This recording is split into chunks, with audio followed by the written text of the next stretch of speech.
কাতারের আল উবায়দ এয়ারবেস যেটা মার্কিন যুক্তরাষ্ট্রের আছে, সেই আমেরিকান এয়ারবেস থেকে 4 জন গুরুত্বপূর্ণ মানুষ এই মুহূর্তে বাংলাদেশ ভ্রমণ করছেন। তারা যখন ভ্রমণ করছেন, তারা কি কাজে এসেছেন, কেন এসেছেন, সেটা থেকে চোখ ফিরিয়ে নেওয়ার জন্যই যমুনা এবং শাহবাগের সামনে এখন এই তামাশা শুরু হয়েছে। তামাশার গল্পে আমরা পড়ে যাচ্ছি। আমরা আগে খবরটা নিয়ে নেই যে মার্কিন যুক্তরাষ্ট্রে যে 4 জন এসেছেন তারা কারা কারা।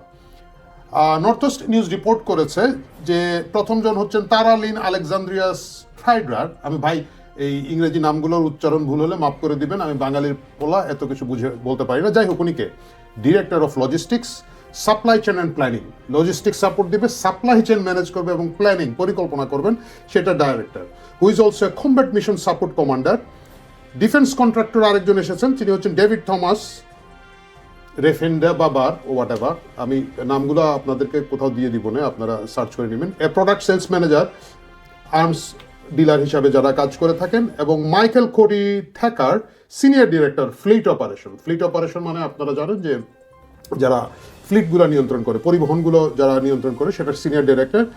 এবং তিনি হচ্ছেন একই সাথে লজিস্টিক এবং ফ্লিট ম্যানেজমেন্ট করেন। এবং staff sergeant Martin Lucas Venersdal western হোটেলে এসে পৌঁছেছেন এবং গুলশান নেবারহুডে তাদেরকে দেখা গিয়েছে।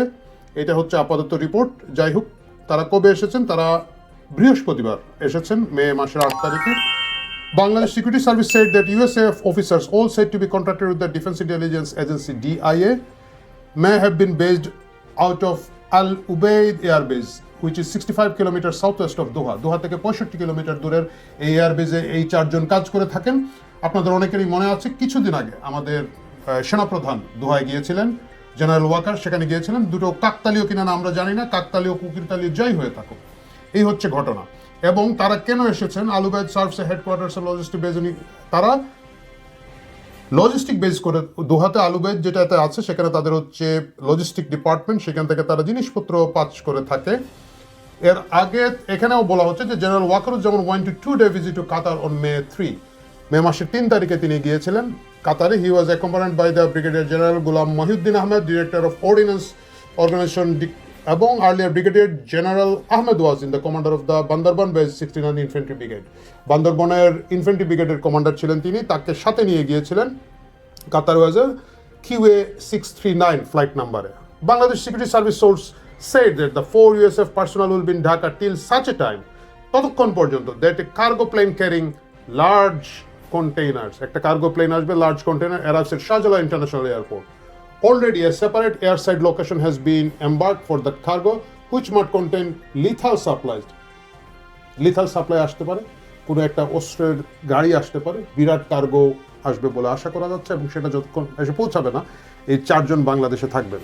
এটা আমার নিউজ না, এটা হচ্ছে আমাদের একটা নর্থ ওয়েস্ট নিউজ, সেটার একটা খবর। আমি ধরে নিচ্ছি এটা গুজব, আমি ধরে নিচ্ছি যে এরকম কিছুই ঘটে নাই, আমি ধরে নিচ্ছি এখানে কোনো করিডোর দেওয়া হবে না, কিছুই হবে না। তাহলে হঠাৎ করে গভীর রাতে হাসনাত আবদুল্লাহ দৌড় দিয়ে গিয়ে যমুনার সামনে পড়লো কেন? কেন যমুনাতে একটা কৃষকের আন্দোলন যেতে পারে না, একটা শিক্ষকের আন্দোলন যেতে পারে না? যমুনার গেটের সামনে কিছুদিন আগে আমরা দেখেছি শাহবাগের যে তরুণ বামপন্থী তরুণরা ছিল, তারা যেতে চেয়েছিল, তাদেরকে পিটিয়ে তাদেরকে মামলা করে বিদায় করে দেওয়া হলো। শিক্ষকের আন্দোলন সেখানে যেতে পারে না, শ্রমিকের আন্দোলন সেখানে যেতে পারে না, কৃষকের আন্দোলন যেতে পারে না। একটা মাত্র আন্দোলন যেতে পারে, সেটা হচ্ছে হাসনাত আবদুল্লাহর আন্দোলন। হাসনাত আবদুল্লাহ সেখানে যাওয়ার পরে তাকে জলীয় বাষ্প দিয়ে ঠান্ডা করা হয়। বেচারা খুব গরম মানুষ, আমি তাকে দোষ দেই না। তাকে জলীয় বাষ্প দিয়ে ঠান্ডা করা হয়, এবং জিনিসটা এত তাড়াহুড়া করে করা, এটা কিন্তু আগে থেকে যে পরিকল্পনা করে করা না। আমরা জানি যে সার্জিস ঢাকার বাইরে ছিল, অন্যান্য নেতারা কেউ যায় নাই, রাতের বেলায় হাসনাতকে ওখানে গিয়ে দ্রুত দখল নিতে হলো। এই যে দৃষ্টি সরিয়ে নেওয়ার একটা কাহিনী চলছে, এর পিছনে কি কাহিনী আমাদেরকে জানতে হবে, বুঝতে হবে। আওয়ামী লীগ নিষিদ্ধের এই দাবি আগস্ট মাস থেকে হচ্ছে, আগস্টের 5 তারিখে আওয়ামী লীগের সরকারের পতনের পর থেকে এই দাবিটা হচ্ছে, উঠছে নামছে, এবং সেই দাবির সাথে মূলত প্রথম কথা হচ্ছে ইন্টারিম গভর্নমেন্ট প্রথমেই থেকেই দ্বিমত ছিল। এই হিসাবে তারা সংগঠন হিসেবে, রাজনৈতিক সংগঠন হিসেবে আওয়ামী লীগের বিচারের ব্যবস্থাটা ট্রাইব্যুনালে ছিল না, এটা তারা কেটে ফেলেছিল। এইটা এখন আবার তারা ফেরত নিয়ে আসবে। গুড, তাহলে ফেরত নিয়ে আসবে, বিচার হবে, বিচারে যে রায় হবে সেটা হবে। কিন্তু এখন আওয়ামী লীগ নিষিদ্ধের এই দাবি নিয়ে হঠাৎ করে রাতের বেলা লাফিয়ে নামার মূল কারণটা কি? কারণ হচ্ছে চোখ অন্যদিকে সরিয়ে দেওয়া। আমি এনসিপিকে একটা ক্রেডিট দিতে চাই ভাই। এনসিপির ক্রেডিটটা হচ্ছে গিয়ে যে আমরা আগে জানতাম হুজুর যারা আছে, মানে মাদ্রাসার তালবে এলেম, এদেরকে ভাড়া করে আনা হয় যখন মিলাদ মাহফিলের প্রয়োজন হয়, সিন্নি সালাদের দরকার হয়, ভাড়া করে আনা শব্দটা একটু বাজে শোনাচ্ছে, দাওয়াত করে নিয়ে আসা হয় এবং তারা সেখানে এসে খতম টতম করে চলে যায়। এই প্রথম এনসিপি একটা জিনিস আবিষ্কার করেছে, এরা এদেরকে দাওয়াত করে, ভাড়া করে বলছি না, দাওয়াত করে রাজনৈতিক আন্দোলনে নিয়ে আসছে। আপনি দেখবেন হাসনাত আবদুল্লাহর আশেপাশে যেগুলো আছে সবাই বিভিন্ন মাদ্রাসা থেকে, আমি যাই না, এবং এরা নেতা না কিন্তু, মাদ্রাসার বড় লিডারদেরকে কে নিয়ে আসা হয়নি, এদেরকে কোথাও থেকে জোগাড় করে নিয়ে আসা হয়েছে। যাই হোক, এদেরকে নিয়ে হাসনাত আবদুল্লাহ যখন আন্দোলন করে একেবারে অবস্থা খারাপের দিকে চলে যাচ্ছে, এবং সাজিদ আলম ফিরে এসে বলল যে এখানের মধ্যে বিএনপি ছাড়া সকল রাজনৈতিক দলের লোকজন আছে। এই বিষয়ে আমি কিছুক্ষণ আগে বিডি নিউজে একটা খবর দেখলাম, আমি জানি না আবার খুঁজে পাবো কিনা। বিডি নিউজ বলছে যে ওইখানে আসলে বড় কোনো দলই যায় না, এমনকি বড় দল তো দূরের কথা, ছোট দলও যায় নাই। ছোট দল বলতে যেমন ধরুন নূরের দল আলাদা বিক্ষোভ করেছে, কিন্তু তারা কিন্তু ওইখানে যায় নাই। জুনায়েদ সাকিদের দল যায় নাই, মানে যারা একটা জুলাই আগস্টের আন্দোলনের একটা বড় স্টেক হোল্ডার, এরা কেউ ওইখানে যায় নাই বলে জানিয়েছে। জাসদের রব সাহেবের জাসদ যায় নাই, জামাতের একজন গিয়েছে, বেচারার নাম মাসুদ, আমি কিছু বলবো না, ভালো বক্তা, ডক্টর শফিক সামথিং মাসুদ, যাই হোক, উনি গিয়েছেন। উনি গিয়ে দুই পাশে দুই বেগানা আওরত বা নারীকে নিয়ে বসে আছেন, এরকম একটা ছবি আমরা দেখলাম। এরাই হচ্ছে সেই লোক যারা 2013 সালের শাহবাগ আন্দোলনের সময় বলতো শাহবাগে ভালো লোক যায় না, ওইখানে সব খারাপ লোকরা যায়, ছেলেরা মেয়েরা একসাথে বসে আন্দোলন করে।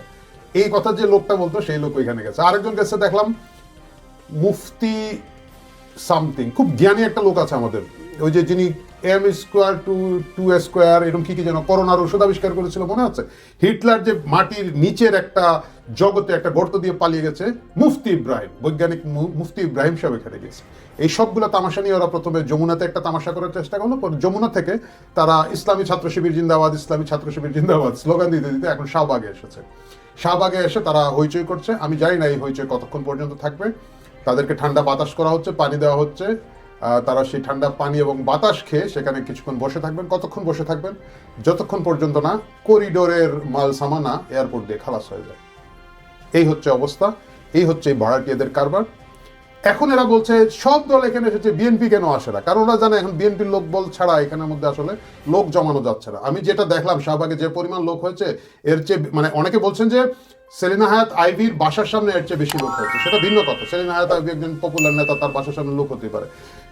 শাহবাগ এলাকায় খুব ভালো চটপটির দোকান 3-4টাতে যে পরিমাণ লোক হয়, আজকে সেই পরিমাণের লোক ওইখানে শাহবাগে আছে, মানে এটা না হইলেও হইতো। এবং সেই লোকগুলা কারা কোথা থেকে আনা হয়েছে আমি একটু আগে বলেছি, আমি এটাকে রিপিট করতে চাই না। কিন্তু এই তামাশাটাকে খুব বড় আকারে করে রাখা হচ্ছে আওয়ামী লীগ নিষিদ্ধের দাবি এবং ধোয়া তুলে, এবং বলা হচ্ছে যে বিএনপি কেন আসে না। আরে ভাই, বিএনপি কেন আসে না এখন বলতেছো? তোমরাই তো বিএনপির এতদিন টেম্পু স্ট্যান্ডার্ড দল বলে আক্রমণ করলাম, মনে হলো যে এনসিপি একটা বিশাল দল হয়ে গেছে, তোমরা বিএনপিকে শোয়া ফেলা বা বিএনপির সাথে তোমরা একটা বিরাট যুদ্ধের মধ্যে চলে যেতে চাচ্ছিলা। সেই যুদ্ধটা তোমরা কেন ফেল করলা? এখন বলতেছো যে বিএনপি কেন আসে না। বিএনপির দরকার কি? তোমরাই তো বলছো যে বিএনপি জুলাই আগস্টে কোনো ভূমিকা নাই, তোমরা একাই সব ভূমিকা রাখছো। তো এখন তোমাদের লোক নাই কেন? নাই কারণ মানুষজন তোমাদের এই ধান্দাবাজি বুঝে ফেলেছে। বিএনপি নাই বা অন্যান্য বড় রাজনৈতিক দল নাই কারণ তাদের কাছে খবর আছে কি দিয়ে কি আড়াল করা হচ্ছে। মির্জা ফখরুল ইসলাম আলমগীর কিছুদিন আগে বলেছেন যে ছোটখাটো ইস্যুতে আমাদেরকে ডাকা হয়, শেখ মুজিবের জন্মদিন পালন করা হবে কি হবে না, সরকার করবে কি করবে না, সেটারও মতামতের জন্য আমাদেরকে ডাকা হয়। এত বড় একটা করিডোর দেওয়ার নীতিগত সিদ্ধান্ত আপনারা নিয়ে নিলেন, সেই সিদ্ধান্তের ব্যাপারে একটা বড় স্টেক হোল্ডার রাজনৈতিক দল বিএনপির সাথে কথা বলার প্রয়োজন আপনারা বোধ করলেন না। বিএনপি অবগত আছে বিমানবন্দরে কি হচ্ছে।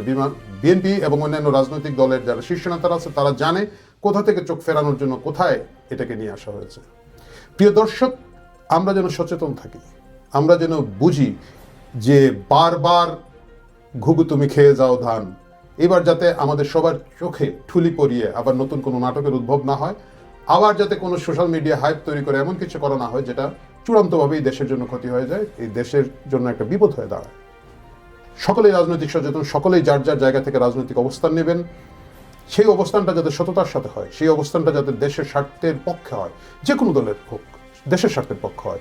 কিন্তু দেশের স্বার্থকে লুকিয়ে রাখার জন্য এইসব নাটকবাজিতে যেন সাধারণ জনগণ হিসাবে আমি আপনি যোগ না দিই, চোখ কান খোলা রাখি, এটাই অনুরোধ।